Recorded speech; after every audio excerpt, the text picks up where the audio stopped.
Alors j'en ai besoin. Vous savez, nous on est serviteurs de Dieu, et puis des réunions on en fait pratiquement tous les jours. Hein, en ce moment, on a été encore hier à Mont-de-Marsan faire une réunion, et puis pratiquement, on a des réunions tous les jours, pratiquement. Mais Seigneur, je m'attends encore quelque chose de toi parce que j'en ai besoin, moi. On est serviteurs de Dieu, on prêche l'évangile, mais on a besoin d'une parole de Dieu. J'ai besoin, moi, d'une parole ce soir. Alors j'aimerais préparer mon cœur à recevoir cette parole. Alors, si vous êtes comme moi, on va fermer nos yeux. J'oblige personne de le faire. Mais celui qui veut le faire, va fermer les yeux et puis va dire, Seigneur, bénis-moi. Parle à travers ton message ce soir. Alléluia, du temps qu'on chante un cantique, et après qu'on laisse la place à la parole de Dieu.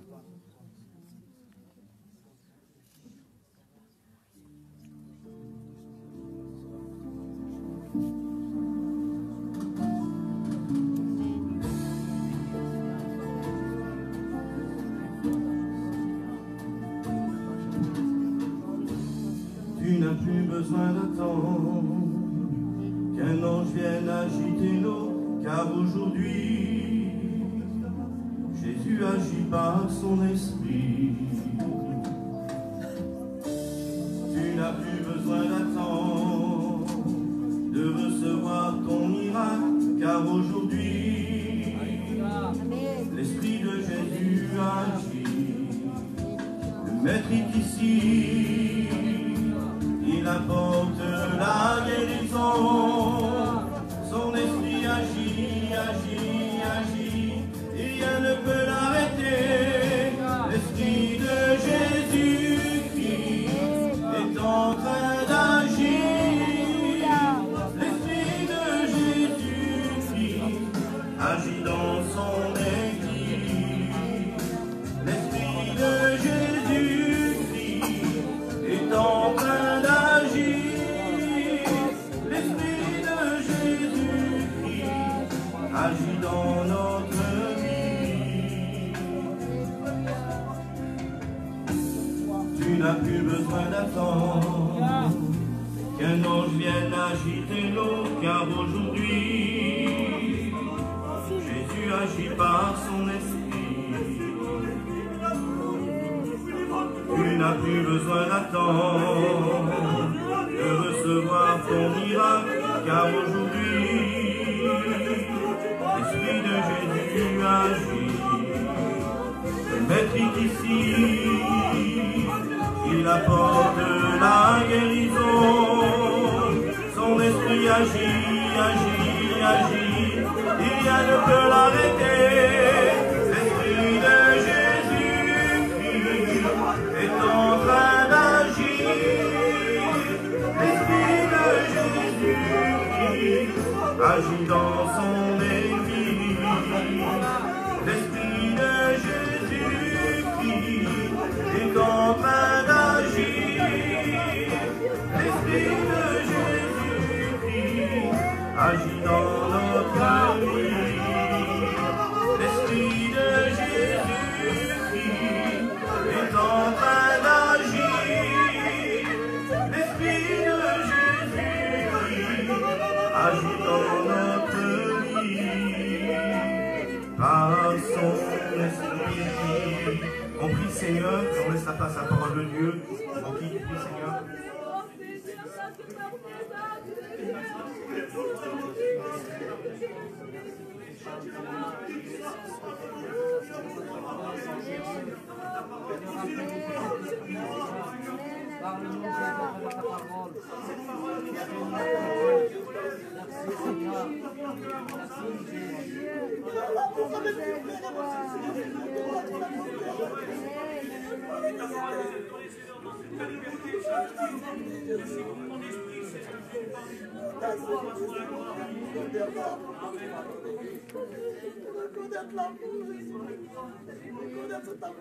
Gloire à Dieu. Voilà, merci aussi de pouvoir être là et de partager la parole de Dieu avec vous. Nous faisons partie de la même église en réalité, même si nous sommes différents dans certains endroits.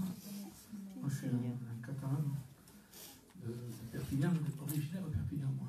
Mais je vis à Béziers, parce que le Seigneur avait permis que j'aille là-bas, pour une circonstance particulière. Je faisais des réunions dans la maison. J'avais ouvert une église à Carcassonne, c'était en 81. Et de Carcassonne, je faisais des réunions à Béziers. circonstance triste parce qu'il y a eu une bagarre entre gitans et un a voulu sortir le fusil de son copain parce qu'il ne voulait pas qu'il le prenne et c'est lui qui a reçu le coup de fusil. Et depuis, donc, on m'avait appelé en disant il y a quelque chose qui se passe à Béziers, il faudrait que tu viennes de suite. Je suis parti de Carcassonne à Béziers pour quelques jours. Il y a 35 ans que j'y suis. Dieu fait ce qu'il veut. Hein. Et le Seigneur a permis donc Dieu puisse agir là-bas dans la région. Et comme je vous disais, par rapport au langage, qu'on parle catalan, espagnol, manouche ou c'est pas un problème. La Bible dit que nous devons avoir tous le même langage. Amen. Le même langage n'est pas le langage de quelqu'un qui parle un langage particulier. Mais la Bible parle du même langage par rapport à la parole de Dieu. Amen. Le même langage, c'est la Bible. Ça veut dire que notre unité ne vient pas d'un langage particulier. Elle vient de la parole de Dieu. Et le Seigneur que nous avons est le même Seigneur qui un jour a un signal donné à la voix de l'archange, sonne la trompette de Dieu. Et bien la Bible dit que les morts en Christ sont ressuscités et que nous, les vivants, nous serons enlevés avec eux sur les lieux du ciel pour aller à la rencontre du Seigneur. Je crois, mais bien sûr qu'on le dit souvent ça, que le Seigneur revient. C'est une évidence même. Mais c'est plus près de nous aujourd'hui que ce que nous pouvons le croire. Il y a beaucoup de choses qui se sont mises en place. Moi, je ne suis pas un spécialiste sur les prophéties, mais je sais ce que je vis. On vit des temps mauvais. Hein? On vit des temps où on sent que tout se ferme. Quand vous allez dans un endroit, à notre endroit, on sent qu'il y a des problèmes partout. Quand on parle avec les gens, on nous dit ça va, le mot ça va, c'est presque ça va pas. Je ne vais pas vous décourager. Mais on entend ça, le mot ça va, c'est presque pour arrêter de dire ça va, ça va. Ça va pas voir. Parce qu'on sent qu'il y a un relâchement, il y a un retard, il y a peut-être quelque chose qui est en train de se passer. Il n'y a pas simplement que les païens qui sont touchés, l'Église aussi est touchée. Les chrétiens sont touchés. Les chrétiens sont ralentis. Et il y a un besoin de faire confiance en Dieu. Vous savez, on peut se réjouir que par une seule chose, nous. Pas simplement que le Seigneur puisse arranger les problèmes. Parce que des problèmes, il y en a toujours. Quand un problème est arrangé, il en arrive un. Vous avez remarqué ça? On est sur la terre et on ne peut pas faire autrement. Mais le Seigneur dit, il vient chercher ceux qui lui appartiennent. Et la Bible dit, consolez-vous par ses paroles. Notre consolation à nous, c'est le retour de Jésus-Christ. Ça veut dire, même Jésus le dit, dans Jean 14, il dit que votre cœur ne se trouble pas. Croyez en Dieu, croyez aussi en moi. Il y a plusieurs demeures dans la maison du Père. Si cela n'était pas, je vous l'aurais dit, je m'en vais vous préparer une place. Et il dit, et je reviendrai. En un mot, je vous sors de là. C'est la plus belle promesse qui puisse exister. Malheureusement, je vais vous lire un texte parce que sinon je ne vais pas lire. Je lis un texte dans la parole de Dieu parce que ça concerne un peu ce que je suis en train de parler. C'est dans une épître de Jean, chapitre 1 Jean, chapitre 2 et verset 28. C'est à travers ce texte-là qu'on pourra continuer. Il dit, et maintenant, petits enfants, demeurez en lui, afin que lorsqu'il paraîtra, nous ayons de l'assurance et qu'à son avènement, nous ne soyons pas confus et éloignés de lui. Ça veut dire, il vient, mais la Bible prédit une confusion. Une confusion. Le confus, c'est quelqu'un qui ne s'examine pas, en réalité.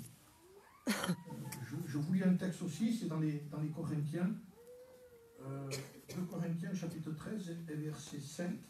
Je vais vous lire 2 versions de ce sujet, parce que vous comprendrez encore mieux avec les 2 versions. 2 Corinthiens, chapitre 13 et verset 5.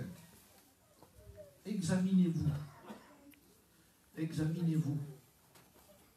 vous-même. Je sais qu'on regarde souvent les autres, mais on se trompe. Ce n'est pas les autres qu'il faut regarder, il faut se regarder soi-même. Hein? Examinez-vous vous-même pour savoir si vous êtes dans la foi. Éprouvez-vous vous-même. Et il dit, ne reconnaissez-vous pas que Jésus-Christ est en vous à moins peut-être que vous ne soyez réprouvé. Ou il y a le mot qui dit aussi disqualifié. Ça veut dire, même si on court dans un stade, dire la parole de Dieu, il faut courir selon les normes. Même si l'athlète court, et c'est parce qu'il a couru que c'est bon, il faut courir selon les normes. Donc ça veut dire qu'il y a des règles dans la parole de Dieu. Il y a une direction avec nous. Nous, on ne vit pas au hasard. Nous, on ne vit pas notre salut à pile ou face. On ne dit pas si Dieu nous prendra. Donc c'est une parole certaine, dire la parole de Dieu. C'est quelque chose de réel, de véritable. Quand nous avons accepté le Christ dans notre vie, et si certains ne l'ont pas fait, faites vite. Je vous exhorte au nom du Seigneur de ne pas attendre la réunion de demain. Parce que le lendemain ne nous appartient pas. Nous sommes d'une fragilité énorme. Donc nous ne pourrons pas nous dire demain on verra, on fera. La Bible dit, nous ne pourrons pas nous prédire demain parce que le lendemain est trop loin pour nous. La preuve, c'est que nous ne pourrons pas vivre 2 secondes à la fois. On ne dit pas 2, 4, 6, 8, 10. On dit 1, 2, 1 seconde à la fois. Donc ça veut dire qu'il y a une fragilité, qu'il n'y a que le Saint-Esprit, Dieu lui-même, qui veut nous le démontrer. Et les hommes de Dieu demandaient ça, ils demandaient, Seigneur, montre-moi. Pourtant c'était les hommes de Dieu. Et ils disaient, montre-moi combien je suis fragile. Notre fragilité va nous amener à une réalité que le lendemain ne nous appartient pas. Que le jour d'après n'est pas là. Que nous sommes des gens qui vivons le moment, l'instant. Que c'est aujourd'hui, c'est pas demain. D'abord qu'un jour Jésus-Christ est passé dans une ville et quelqu'un lui a demandé, c'était l'aveugle Bartimée, il a posé la question quand il a entendu la réunion qui passait. C'était une réunion qui passait. Hein. Jésus était en tête, les gens étaient derrière, il y avait des louanges, il y avait des miracles qui avaient été faits, il y avait le Christ qui était devant, cette langue devait chanter des cantiques aussi en marchant. Donc c'était une réunion ambulante. Vous voyez? Et elle passe devant l'homme qui était au bord du chemin, le mendiant, combien de fois on a prêché sur lui, Bartimée, assis au bord du chemin. Il entend une réunion, il entend du bruit, et il pose la question. Et la question est posée textuellement comme ça. Qui c'est? Qu'est-ce que ce bruit? Qui c'est? Il ne voit pas, mais il est intéressé par la réunion, lui. Il y a quelque chose de particulier ici qui passe devant moi. Et quelqu'un lui répond, c'est Jésus de Nazareth qui passe. Il a compris. Il s'est dit, s'il passe, il ne faut pas que je le laisse passer sans que je crie à lui. Une réunion n'est pas autre chose que Jésus de Nazareth qui passe. La réunion dure 1 heure et demie. C'est le temps où Jésus passe. Jésus ne reste pas ici quand vous partez. Il part. Il ne reste pas ici. Il n'a rien à faire ici. Il vient ici parce qu'il y a des chrétiens fidèles qui aiment le Seigneur et qui sont devenus l'habitation de Dieu. En un mot, on ne vient pas rencontrer Dieu, nous, quand on vient ici, nous les enfants de Dieu. Nous apportons Dieu. Amen. Et quand nous repartons avec Dieu. La réunion continue. Elle ne s'arrête pas. Il n'y a pas plus beau que d'être un chrétien, de savoir que la réunion ne s'arrête plus. Elle a commencé le jour de notre conversion. Moi, je me suis converti, je me suis fait baptiser le 30 juin 1974. Donc ça fait un bout déjà. Et la réunion, elle a continué. Parce qu'au lieu de laisser passer Jésus, j'ai crié au Seigneur, comme Bartimée. Parce qu'il savait que de Jérusalem, il partait à Jérusalem. De Jéricho, c'était Jérusalem. Jérusalem, c'était la crucifixion. Il ne revenait plus à Jéricho. C'était la dernière fois qu'il passait à Jéricho. Et si je vous dirais ce soir que c'est la dernière fois que Jésus passe, si on saurait pertinemment que c'est vrai, nous on dit bon, on verra demain. Mais qui sommes-nous pour dire demain? Puisque la Bible dit que nous sommes d'une vapeur qui paraît et qui disparaît. Une vapeur, c'est quelque chose que quand quelqu'un cuisine, et qu'il veut mettre quelque chose de plus à l'intérieur, il ouvre la marmite pour mettre tout d'un coup ça met de la vapeur. Et bien il dit, souviens-toi, il dit, c'est toi ça. Le temps d'ouvrir et de disparaître, pas plus que ça. Alors sur quoi pouvons-nous parier? Puisque déjà je sais que les heures d'après ne m'appartiennent pas. C'est pour cela qu'il est important de savoir en qui nous avons cru et de savoir si nous sommes en règle ou pas, que le Seigneur est en train de passer dans notre vie et que c'est l'instant favorable, c'est le jour du salut. Demain, c'est pas vrai. Et pour ceux qui, eux, l'ont fait l'expérience d'avoir arrêté Jésus, ben, il y a aussi une parole de Dieu pour eux. C'est que ce Jésus que vous avez accepté, que nous aimons, comme dira Pierre, sans l'avoir vu, nous l'aimons sans l'avoir vu, parce que la Bible ne parle pas d'autre chose que de l'aimer. Hein. C'est pas de dire j'essaie de faire ça, c'est pas ça que le Seigneur veut. Il veut t'aimer. Parce que quand on aime quelqu'un, on veut lui faire plaisir. Gardez ça et vous comprendrez que quand on aime quelqu'un, on veut lui faire plaisir. C'est tout. Donc à partir de là, vous saurez, un homme de Dieu disait, aimez Dieu et faites ce que vous voulez. Mais c'était compréhensible. L'homme de Dieu était sûr de ce qu'il disait. Il disait, aimez-le et faites ce que vous voulez. Il est compréhensible que quand on aime quelqu'un, on ne fera pas autre chose que ce qu'il veut. Et on voudra lui faire plaisir. Le Seigneur veut nous montrer notre fragilité. Il nous demande pendant notre pèlerinage terrestre, le temps qu'il nous reste à vivre, comme les hommes de Dieu nous demandaient, montre-moi, Seigneur, enseigne-nous à bien compter nos jours. Vous vous rendez compte? C'était Moïse qui disait ça. Enseigne-nous à bien compter nos jours afin que nous appliquions notre cœur à ce qui est sage. Donne-nous à compter, Seigneur. Bon, il y a des jeunes ici qui peuvent compter encore, ils ont des années devant eux. Moi, je n'ai pas ça. Je parle avec les frères, j'ai 65 ans. Je n'avais pas 65 ans que je me suis converti, pas 21 ans. Mais le temps passe vite. Et même pas, un homme de Dieu disait, c'est même pas le temps qui passe, c'est les hommes qui passent. C'est nous qui passons. Et après, on se rend compte que les années passent, et après, ce n'est pas des années que nous avons, c'est parce qu'un compte à rebours que nous avons. C'est 9, 8, 7. Et après, c'est 0, ça veut dire tu pars. Donc, ça veut dire que nous sommes en sursis. Et Dieu nous demande de l'intelligence, un arrêt. Arrêtons-nous, frères et sœurs. Ne continuons pas comme ça en disant ça ira mieux demain. Ça peut aller mieux maintenant déjà. Parce que nous prenons conscience de notre nécessité, de notre besoin. Ça peut aller mieux déjà maintenant pendant la réunion. Quand nous faisons cet examen, je voulais encore une version, quand dans ce que je vous ai lu, examinez-vous vous-même pour savoir si vous êtes dans la foi. Il y a une version qui dit, interrogez-vous, voyez si vous vivez comme des croyants, examinez-vous, vous reconnaîtrez bien que Jésus-Christ est en vous, n'est-ce pas? Ou alors, vous ne pouvez pas donner des preuves de votre foi. Quelle version? On dirait que c'est autre chose. C'est la même chose. Donner des preuves de notre christianisme. Donner des preuves de notre rencontre. On ne peut pas être un chrétien sans preuve, c'est pas possible. Quand un chrétien s'est repenti devant Dieu, qu'il a apporté sa prière au Seigneur, nous sommes convertis par le fait que nous avons compris que nous étions des pécheurs. C'est plus simple que ce qu'on croit. Dieu ne nous demande pas de l'amélioration, il nous demande une transformation. Il n'y a que lui qui peut transformer une vie. L'évangile, ce n'est pas s'améliorer. L'évangile, c'est être transformé. On ne peut pas y arriver, mais lui est arrivé. On ne peut pas faire ce que Dieu veut. Jésus l'a fait pour nous. C'est simple l'évangile. C'est de croire tout simplement que nous sommes des pécheurs privés de la gloire de Dieu, qui n'a pas injuste.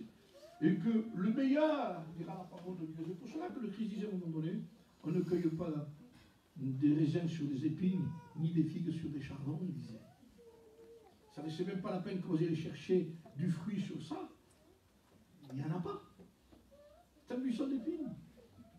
Donc ça veut dire que même si on essaie de trouver du fruit chrétien à des gens qui n'ont pas leur vie changée, c'est un buisson d'épines. Vous n'en trouverez pas.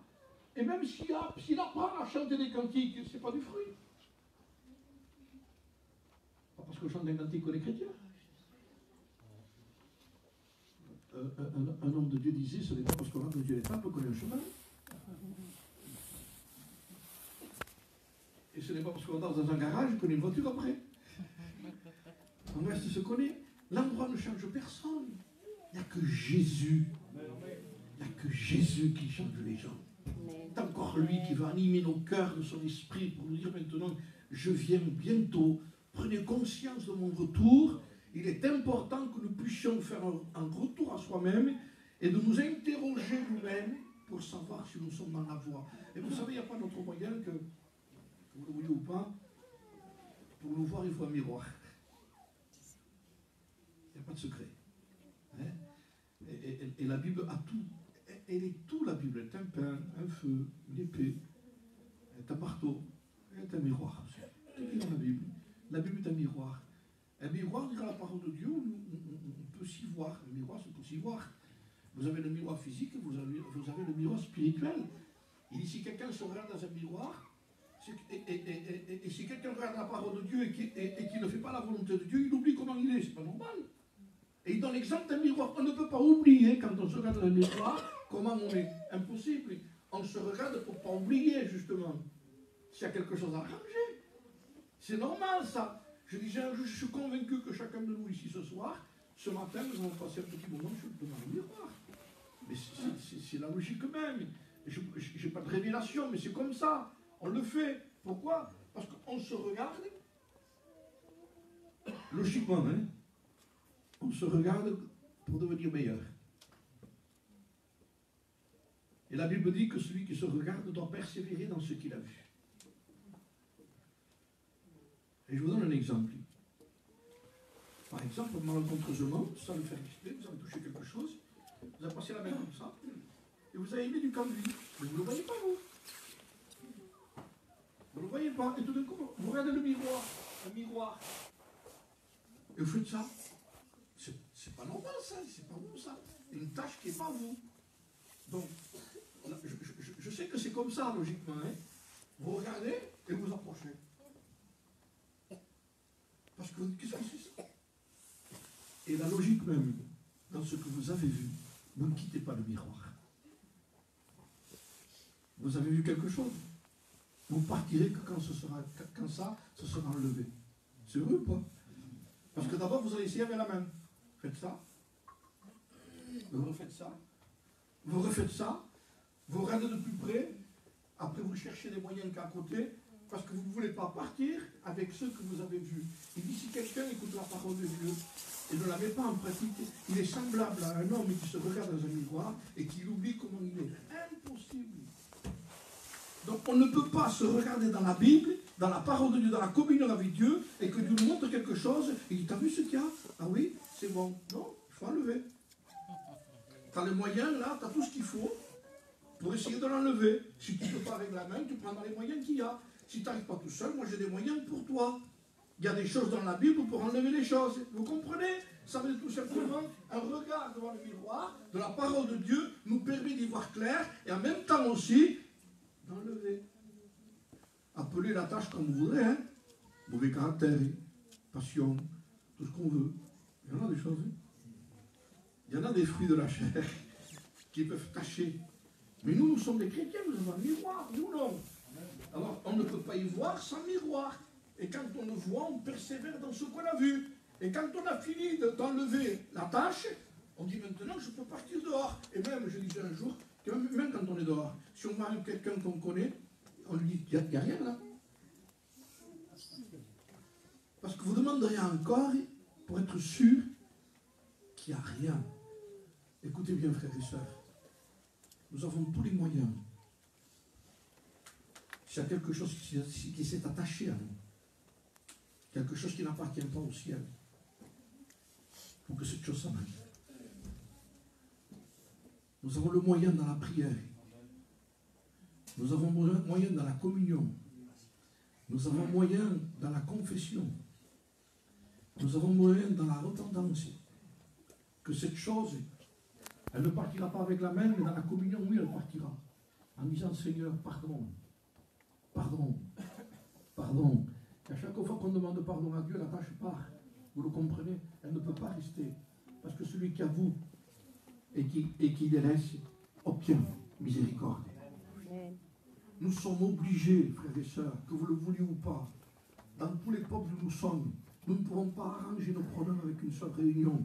Nous avons besoin d'une direction, nous avons besoin de nous remettre en question. Le Seigneur vient chercher une église sans tache, ni ride, irrépréhensible et vivant dans la paix. Sans tache, ni ride. C'est son église qu'il vient chercher. Il l'a purifiée par son sang et il est en train déjà, non simplement de préparer l'endroit. Je vais vous préparer une place, mais en même temps, il nous prépare pour la place. Nous sommes sauvés en espérance. On n'est pas encore dans le ciel. C'est quand on sera dans le ciel qu'on sera tranquille. Vous savez, je donne souvent cet exemple. Lorsque je parle de ce sujet, j'étais parti faire une mission à Paris et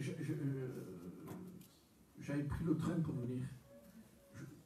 Je ne prends plus le train, je peux partir avec mon auto. Mais après, quand on m'a laissé à la gare la plus grande des gares en France, à la gare Charles de Gaulle. C'est énorme. C'est une ville. Alors moi, je suis le Béziers, moi, je ne suis pas de Paris. Hein. Alors quand on m'a laissé ici, on m'a dit, Xavier, tu vois, c'est vers là-bas, il dit. Vers là-bas, voilà la direction. Alors après, je me suis dit, moi, je posais des questions. Jean-Michel, je suis le train, le Béziers, constamment, je me renseignais. Je ne voulais pas manquer le train. Parce que je le manque de 3 heures ou que je le manque d'une seconde, je l'ai manqué. Moi, ma tranquillité, c'était d'être à l'intérieur du train. Mon repos, c'était quand je suis monté dedans. Tant que je n'étais pas monté, je vous promets que ce que je vous dis, même là, je suis en dessous de ce que je faisais. Ça se voyait. Les gens voyaient à ma façon de faire que j'attendais quelque chose, que je cherchais quelque chose. Quand les chrétiens se questionnent tous les jours, ils disent, ça va, sœur, ça va. Écoute, s'il y a quelque chose que tu me dis, faut se questionner. Vous savez ce qu'il dit la Bible? Tenir-vous en éveil. Qu'est-ce que ça veut dire tenir-vous en éveil? C'est quelqu'un qui est à côté de vous, qui lui ne dort pas, si vous dormez, il vous réveille. N'avons-nous pas besoin de frères et de sœurs? Non pas. Il n'est pas écrit surveillez-vous, mais avertissez-vous. Nous sommes tous en danger par rapport où nous sommes ici. Nous sommes tous en danger parce qu'en réalité, le prince de ce monde, il est chez lui, lui ici. Nous, on est tous chez nous. Nous, on est de là-haut. Dieu nous a donné un cœur du ciel. La nouvelle naissance veut dire patrie d'où on est né.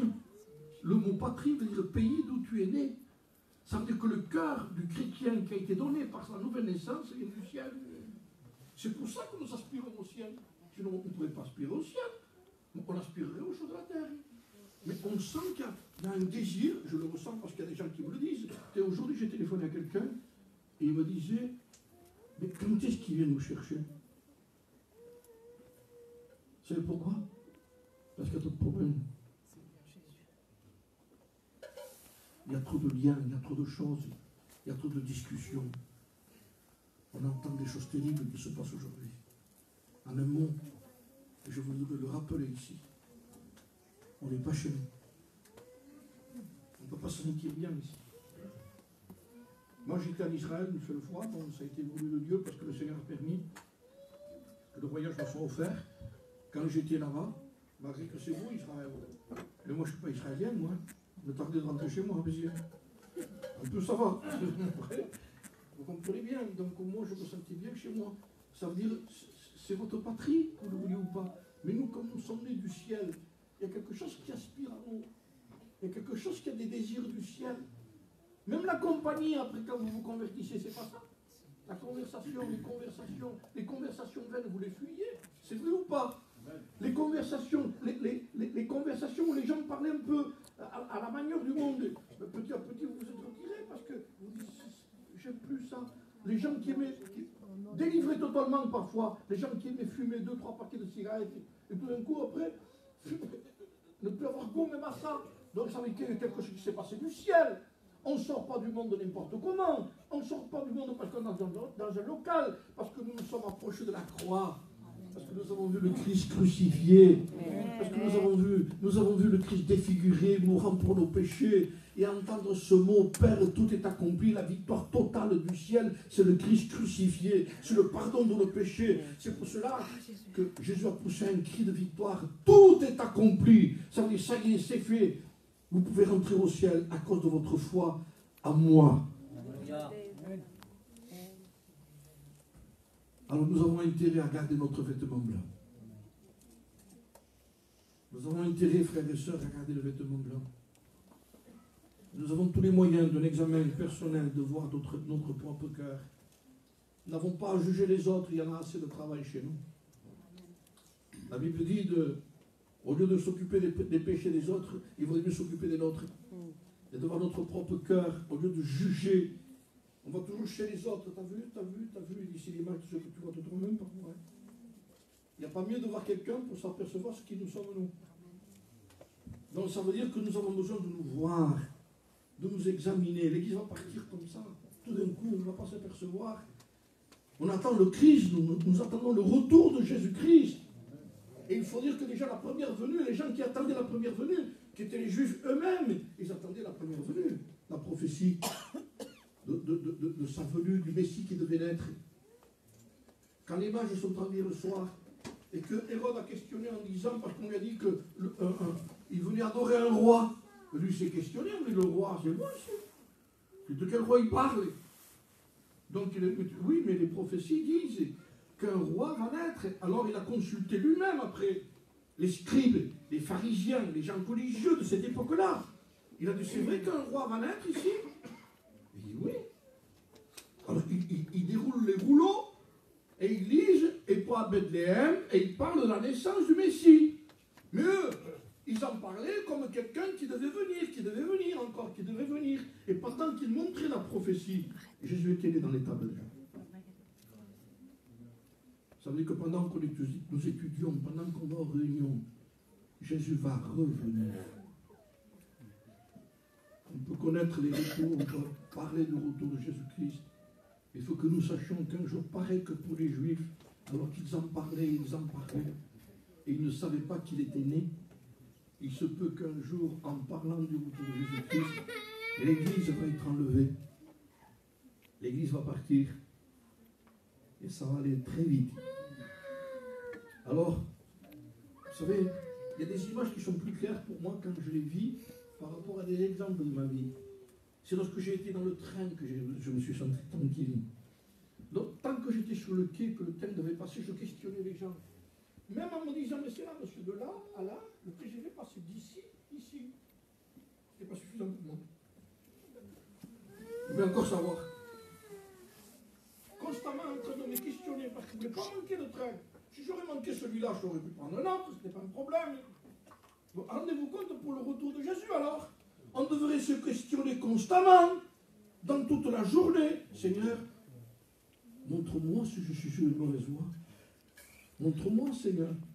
Et conduis-moi dans la voie de l'éternité. C'était David qui priait 7 fois par jour qui demandait ça. Il priait 7 fois par jour. Et il demandait encore à Dieu, montre-moi. N'avons-nous pas besoin de nous questionner? N'avons-nous pas besoin de nous entretenir des choses de Dieu? Vous avez vu les conversations d'aujourd'hui? On parle de tout. Je ne sais pas chez vous, mais ça se passe un peu partout. Si je prêche ici, c'est parce que ça se passe aussi, certainement, peut-être. C'est que les conversations ne déroulent plus autour de Jésus aujourd'hui. On parle d'une chose, on parle d'une autre, on parle d'un thème, on parle de l'acquisition, on parle de ceci, on parle de ça. Et on a oublié que le Seigneur revient. En un mot, on s'est installé sur une terre qui n'est pas la nôtre. Vous imaginez que Lot était installé, même il avait fait des projets de mariage, hein, il devait marier ses filles là-bas. Il était dans un pays que Dieu avait décidé de détruire. Il s'était installé, lui. Il a fallu même que l'ange le prenne par la main le matin qu'il le sorte. Il restait là. Heureusement qu'il y a eu son oncle qui priait. Parce que tout l'autre qu'il était, s'il restait à Sodome, il périssait aussi. Hein. Alors, ils s'étaient installés. Comment c'est possible de s'installer?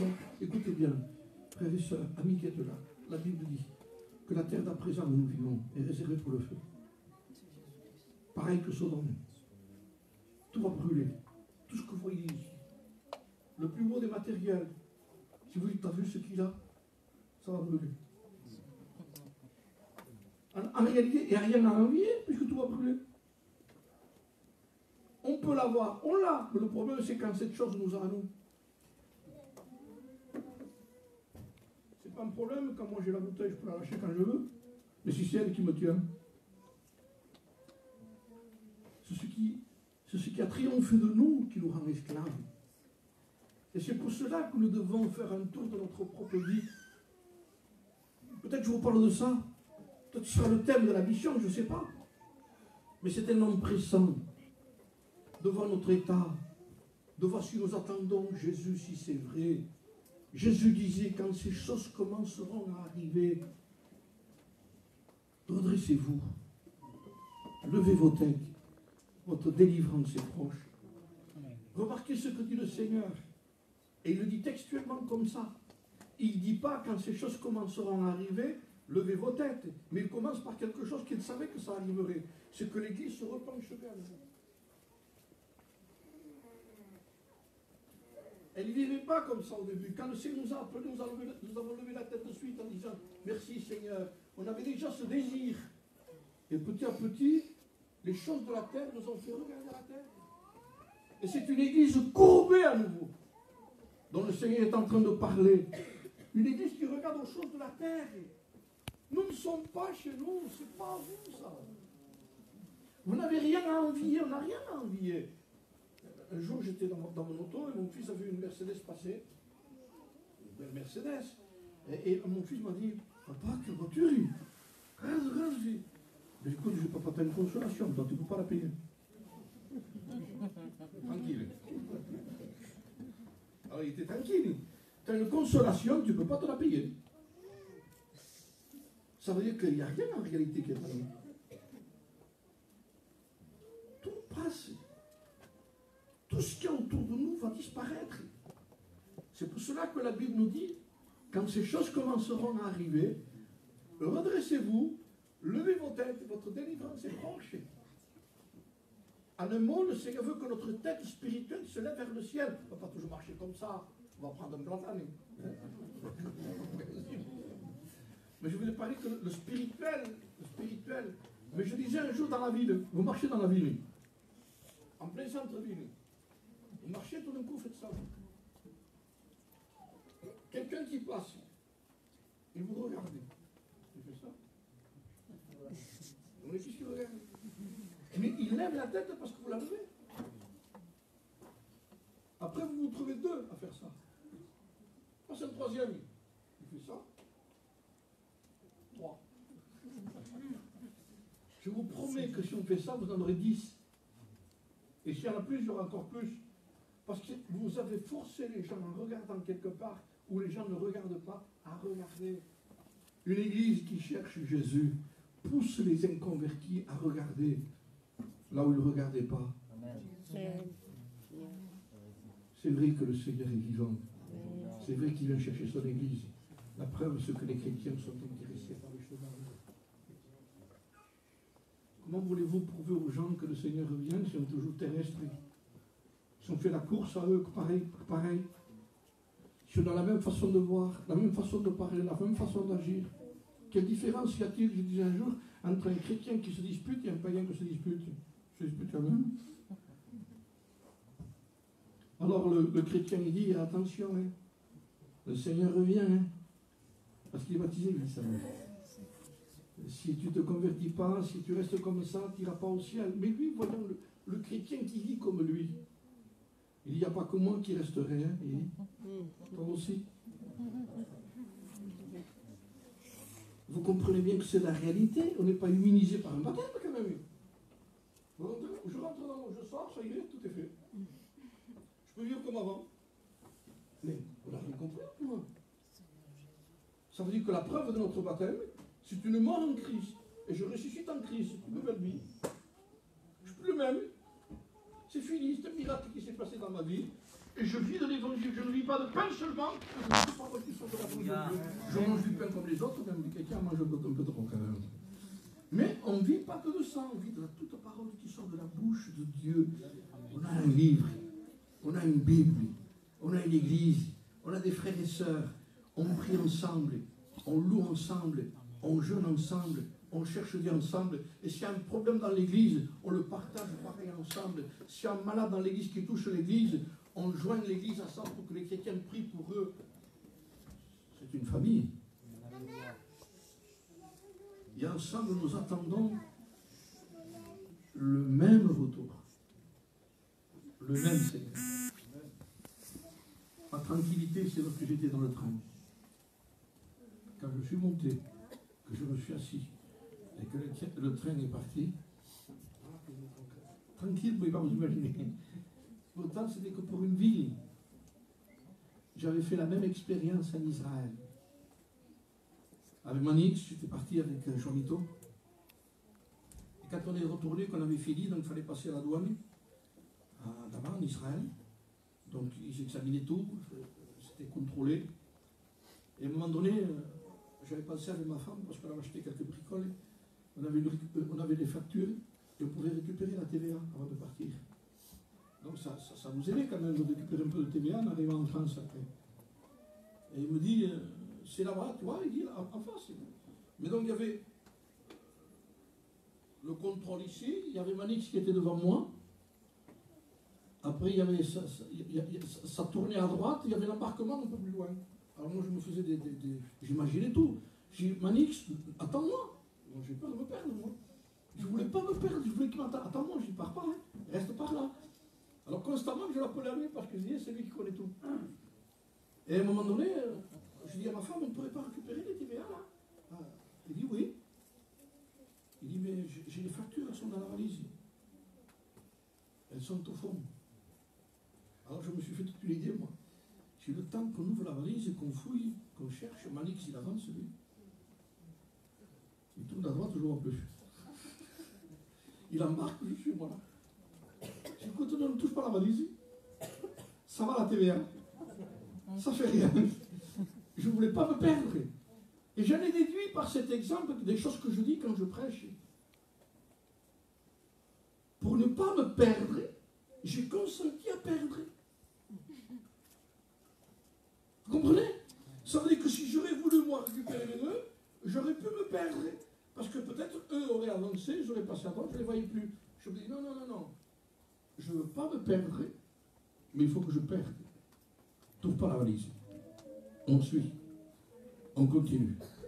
Je vous le dis en vérité, que c'est la même image par rapport à l'Église aujourd'hui. Pour ne pas se perdre, il faut consentir à perdre. C'est obligé. Nous sommes obligés, dira la parole de Dieu, parce que la Bible, nous avons lu un texte, afin que lorsqu'il reviendra, nous ne soyons pas trouvés confus et éloignés de lui. Il va y avoir la grande confusion. La confusion, c'est de croire qu'on a quelque chose et qu'on ne l'a pas. La confusion, c'est de dire, je suis sûr, alors que je n'ai pas. C'est terrible. Vous comprenez bien ça. Tant pis si je vous répète sur certaines choses, mais j'avais donné un exemple à ce sujet. J'ai dit un jour, j'étais avec ma femme dans un supermarché pendant qu'on était en train d'acheter. Il y a quelqu'un qui a mis les affaires pour payer. Et moi, j'étais derrière avec ma femme, on attendait de passer. Et pendant que c'est passé tout, donc on lui donne pour payer, et lui met sa main là pour prendre son portefeuille. Il fait ça, et moi j'étais derrière avec ma femme. Mais je voyais vraiment une confusion sur lui. Il faisait ça, il n'avait pas. Il croyait qu'il avait, il n'avait pas. Et je regarde, je dis à ma femme, quel exemple pour nous? Quel exemple par rapport aux choses de Dieu? Il croyait qu'il avait, et il s'est aperçu qu'il n'avait pas. Confusion. Mais c'était pas un problème là, la confusion. On a emmené les affaires, on a rien. Mais la confusion, où ce sera le moment où il faudra passer. L'examen se fait avant. Cet homme n'aurait pas eu de confusion quand il est rentré avec le caddie. Avant de mettre les choses dedans, s'il aurait fait ça. Je ne sais pas mon portefeuille. C'est même pas la peine que j'y aille. Il n'y aurait pas eu de confusion chez lui. La Bible dit examen avant de passer, avant de payer, avant qu'il soit trop tard. Mais c'est une grâce de Dieu. Ne le voyons pas comme quelque chose qui nous contraigne, ça c'est une grâce de Dieu. Que Dieu nous avertisse, c'est une grâce de Dieu, vous le comprenez bien. Il nous dit un chrétien, c'est quelqu'un, vous savez ce que j'ai dit aux chrétiens là dernièrement, on ne prie pas parce qu'on a envie de prier, c'est parce qu'on a besoin de prier. C'est pas quelque chose qu'on a envie, les choses. On ne lit pas la Bible parce qu'on a envie de lire la Bible, mais parce qu'on a besoin de lire la Bible. Donc, vous savez, ce sont des choses qui nous sont imposées dans le besoin de notre vie spirituelle. Nous avons besoin de communion de frères et de sœurs. On a besoin de passer du temps avec Dieu. On a besoin de consulter le ciel pour savoir quand le Seigneur va revenir. Je suis convaincu qu'il va y avoir une onction sur l'Église aujourd'hui où il y a certaines personnes qui déjà lèvent la tête. Ils sont convaincus du retour de Jésus. Ils savent que c'est plus le temps d'aller ailleurs. Écoutez bien, je vous lis 3 exemples et je vous laisse. J'avais lu ça, et je voudrais retrouver le papier s'il est par là, parce que j'en ai tellement de petits papiers, j'en perds. Mais je voudrais le retrouver pour vous donner cet exemple que j'ai pris dans la parole de Dieu. Écoutez bien, la Bible dit ici, demeurez en lui, afin que lorsqu'il reviendra, nous ne soyons pas trouvés confus et éloignés de lui. Maintenant, écoutez bien. Je vous donne un exemple où il fallait que les personnes que le Seigneur a averties, il fallait qu'elles demeurent dans un endroit. Israël, en Égypte. Dieu les avertit. Rentrez chez vous. Mettez du sang sur le linteau des portes. Mangez l'agneau à l'intérieur, avec des herbes amères. Avec une recommandation. La mort va passer. Dieu verra le sang. Mais avec une recommandation. Ne sortez pas. Voyez, il y a le mot demeurer en lui. Restez là où Dieu vous a mis. Dehors, je ne peux pas vous protéger. Nous sommes protégés à l'intérieur du Christ. Le mot demeurer en lui est dans Jean, dans l'évangile de Jean, ou dans l'épître de Jean plutôt. Il dit demeurer en lui, afin que lorsqu'il paraîtra, nous ne soyons pas trouvés confus et éloignés de lui. Dans l'évangile aussi, dans l'évangile de Jean, il est écrit tout simplement qu'il dira demeurez en moi, et moi je demeurerai en vous. Ça veut dire demeurez en moi, restez à l'intérieur. Je suis le cep, vous êtes les sarments. Ne quittez pas le cep, ne partez pas du cep. Si vous quittez le cep, vous mourrez. Restez à l'intérieur du cep. Je vous ai mis, moi, dans le cep. La grâce de Dieu, c'est que lui nous a mis à l'intérieur. Maintenant, ce que Dieu nous demande à nous, c'est d'y rester. Tu ne pries pas pour y rentrer. Tu ne jeûnes pas pour y rentrer. Tu ne lis pas la Bible pour y rentrer. Tu es déjà. Il t'a mis par la grâce de Dieu. Maintenant, tu le fais pour y rester. Parce que si tu le sais que si tu ne pries pas, si tu n'as pas de communion avec Dieu, pas de contact avec Dieu, tu sortiras. La recommandation, c'est ne sors pas. Tout en ayant le sang, tout en ayant l'agneau, tout en ayant la recommandation. Si quelqu'un aurait ouvert la porte, il aurait sorti, Dieu le frappait. Je vous donne encore un exemple, si je le retrouve ici. Livre de Josué. Rahab, la femme qui reçoit les espions dans la maison. Il dit, je vais te sauver. Il dit, parce que tu as fait ça, il n'y a pas de problème. Donnez-moi l'assurance, il dit, que vous ne toucherez pas ma famille. Il n'y a pas de problème, il dit. Tu fais rentrer chez toi toute ta famille. Et avant de partir, il dit, tu mets un cordon rouge dehors. L'image même du sang. Il dit, quand Israël va frapper Jéricho, et que Dieu va frapper Jéricho, ils n'auront pas le droit de rentrer chez toi, ils ne te toucheront pas. Parce qu'ils verront le cordon rouge, il dit. Mais surtout, encore une recommandation, ne sortez pas. Si vous sortez de la maison, il dit, votre sang retombera sur vous. Vous allez mourir comme les autres meurent. Pourtant, tu connais la parole de Dieu, il dit, tu sais que tu pouvais être sauvé. Mais si tu sors, on sait qu'on est sauvé, mais il ne faut pas sortir. Il n'y a rien à voir dehors. Le monde n'est pas à nous. Nous avons à l'intérieur du Christ une vie avec Dieu. Nous avons une parole de Dieu. Nous avons une communion. Et nous avons une espérance. Nous savons qu'il revient bientôt. Il ne fallait pas sortir. L'arche de Noé est restée pendant 7 jours quand elle a été faite. Elle est restée ouverte pendant 7 jours. C'était fini. Ils étaient assis. Mais à un moment donné, l'arche s'est fermée, la porte s'est fermée tout seul.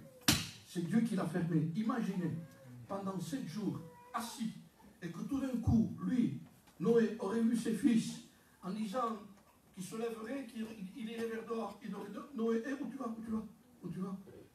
Je fais un tour au village, c'est pas le moment maintenant, il y a quelque chose qui va se passer. Vous comprenez la recommandation du Père? Ça aurait été tout simplement, c'est pas écrit ce que je vous dis, c'est moi qui le dis. Mais ça aurait pu se passer comme ça. Si un des fils aurait eu envie de sortir dehors, il lui aurait dit tout simplement, tu ne sors pas. Il va se passer quelque chose bientôt. Imaginez qu'il serait sorti pendant ce temps-là, à faire un tour au village et te ferme la porte. Il rentre plus. On est sauvés parce que nous attendons avec espérance, avec persévérance, avec amour le retour de Jésus-Christ. C'est certain, il vient chercher son Église. Je vous le dis en vérité, il peut venir ce soir. Il y a des gens qui ont fait des rêves, c'était un cauchemar, hein. Ils n'étaient pas enlevés. Il leur tardait de se réveiller. Il leur tardait de se réveiller en disant, c'est pas vrai. Et quand ils se sont réveillés, c'était en sueur, parce qu'en disant, j'ai rêvé que le Seigneur venait chercher son Église comme je ne partais pas. C'est un cauchemar. Parce que vous le savez après ce qui attend. Ce qui attend la terre après. Je vous promets qu'il y a certains qui disent, on verra plus tard, si déjà avec ce que nous vivons ici ne sont pas capables de tenir, comment pourrez-vous tenir après, lorsque l'Église ne sera plus là, lorsque l'Antichrist prendra son règne sur la terre? Ça arrive déjà, à grands pas.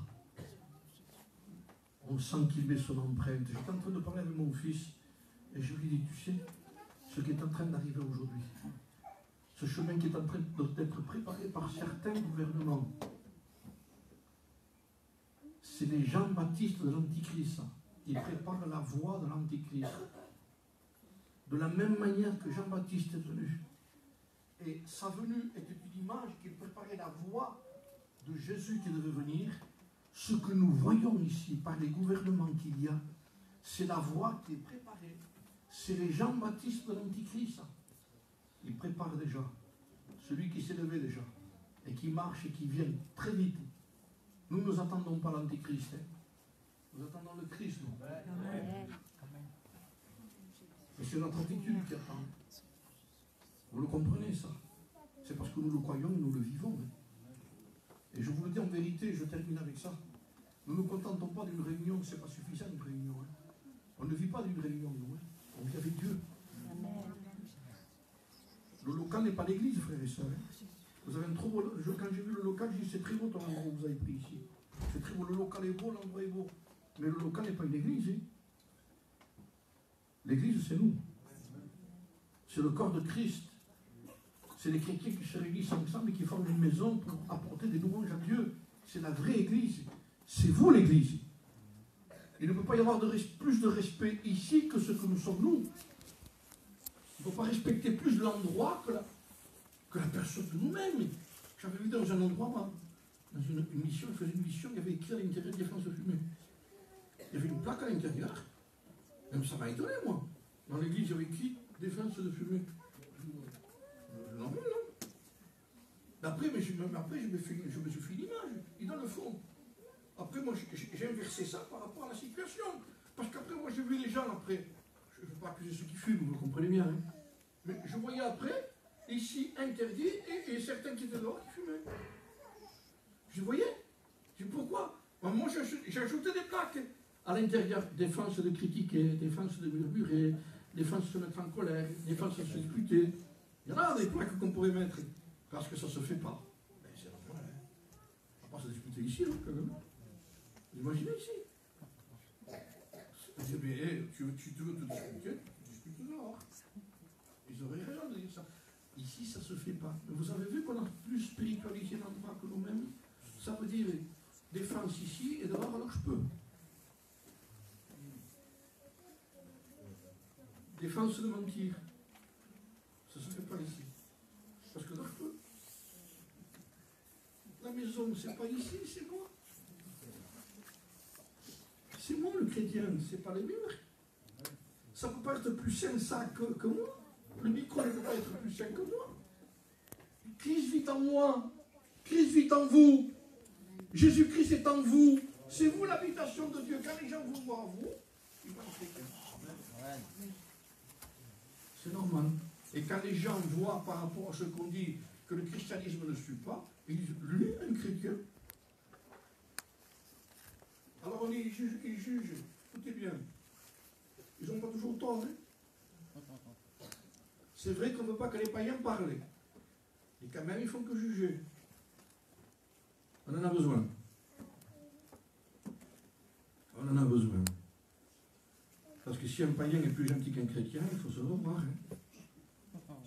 Si un païen est plus serviable qu'un chrétien, oui ou non?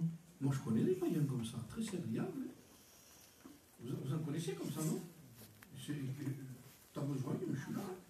Il n'y a pas de problème. Je t'amène là-bas. Et j'ai vu les chrétiens dire, tu peux me venir, je peux pas, j'ai pas le temps. Voilà.